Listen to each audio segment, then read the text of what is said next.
Diary. Aku Keisha. Entah mengapa, hari ini ada sesuatu yang terlintas kembali di kepalaku. Dan kali ini, aku ingin mengenangnya kembali. Ini adalah sebuah cerita yang mengubah cara pandangku. Aduh, kamu nggak apa-apa? Iya, oke lah dia buat ulah. Kayak kamu nggak apa-apa kan? Kisah itu tentang dia. Dialah Ogi. Aku telah mengenalnya sejak kecil. Aku ingat kalau dulu dia tak seperti ini. Dulu dia anak yang ramah dan baik. Namun setelah kasus korupsi itu menjerat ayahnya beberapa tahun lalu, dia pun berubah.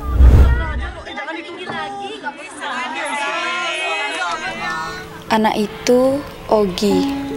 Dia mendapat nilai C lagi. Baik, ujian dimulai dari sekarang.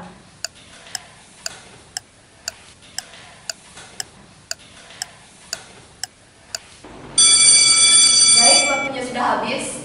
Silakan dikumpulkan.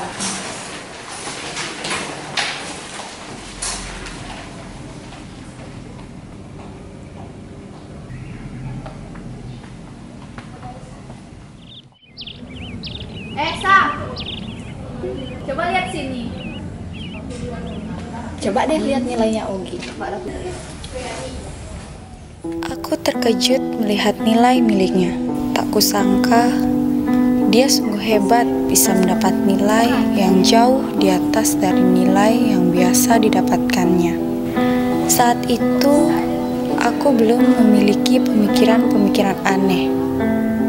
Namun kemudian ketika kulihat hal ini terjadi lagi, pikiran buruk ini pun mulai datang tanpa diundang. Sebab sesudah ini, nilai A kembali berada di genggamannya.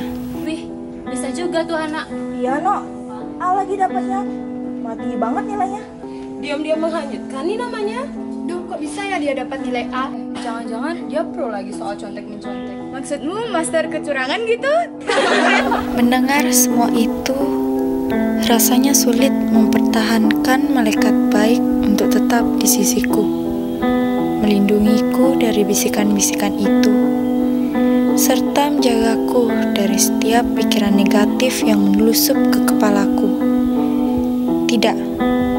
Tidak mungkin apa yang selama ini kupikirkan terjadi. Tapi aku melihat hal itu terjadi lagi dan lagi. Aku pun mulai merasa bahwa dugaanku mulai benar. Ini bukan sekedar pikiran negatif atau hayalan belaka.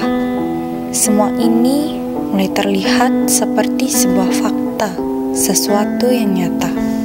Dan karena egoku yang tinggi, tak kusadari tanganku mengambil handphone dan memotretnya, mengabadikan gambar perbuatan buruk yang dilakukannya, perbuatan yang seharusnya tidak dilakukan olehnya maupun oleh semua orang. Kamar mandi dulu ya. Oke.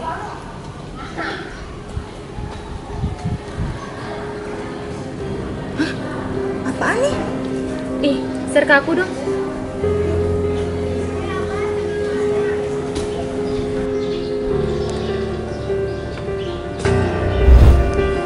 Teman-teman sekelasku membicarakan tentang dia. Kurasa mereka membicarakan tentang kasus suap itu. Tapi bagaimana mereka juga bisa tahu tentang hal itu? Padahal aku tidak merasa pernah mengirim foto itu. Ataukah ada saksi lain selain diriku?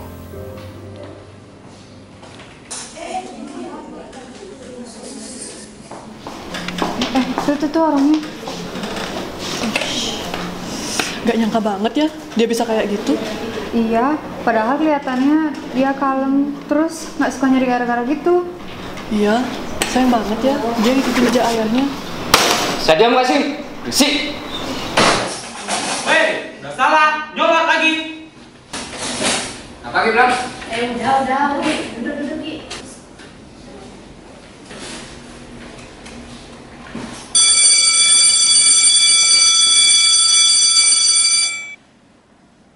Gi, bangun Gi, kamu nggak pulang? Oh iya no. Sorry. Iya no.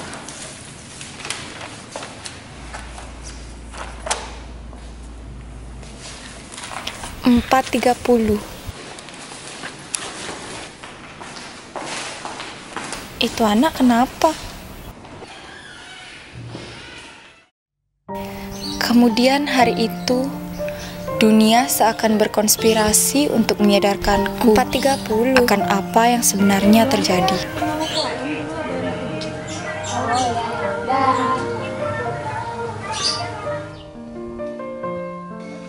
Bu dosen.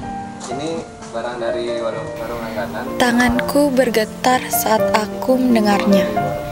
Meskipun hanya samar-samar, aku mulai memahami arti dari percakapan mereka. Dugaanku sepertinya salah. Aku tertipu dengan apa yang tampak di permukaan. Andai aku menyadarinya lebih awal, rasa bersalah itu takkan melingkupiku detik itu juga.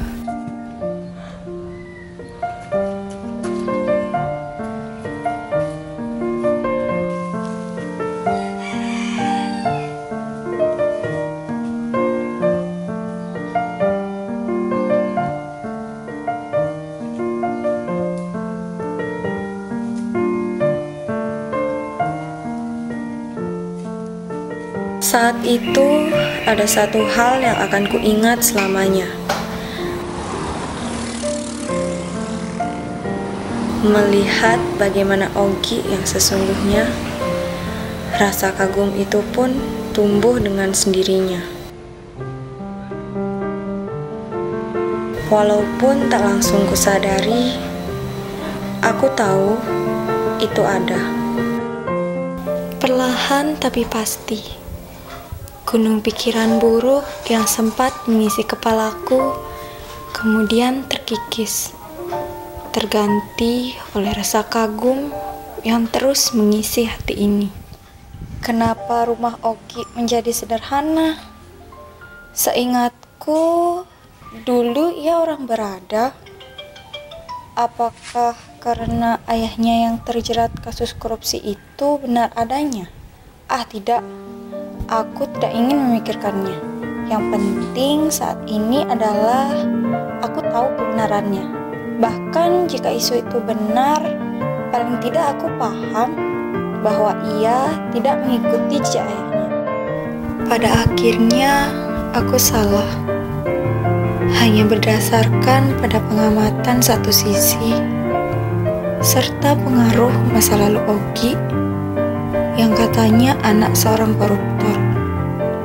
Tanpa bukti yang benar-benar pasti, aku membuat sebuah penafsiran yang sungguh keliru. Padahal nyatanya, semua ini tidak seperti yang aku duga. Fakta yang ada benar-benar berbeda.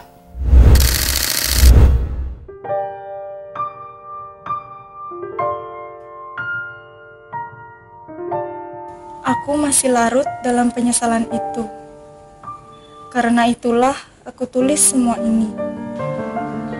Semoga kejadian ini memberikan kita pelajaran bahwa untuk mendapatkan sesuatu yang kita inginkan, tidak perlu menghalalkan segala cara, tetapi dengan tindakan dan pemikiran yang sehat akan menumbuhkan karakter anti korupsi.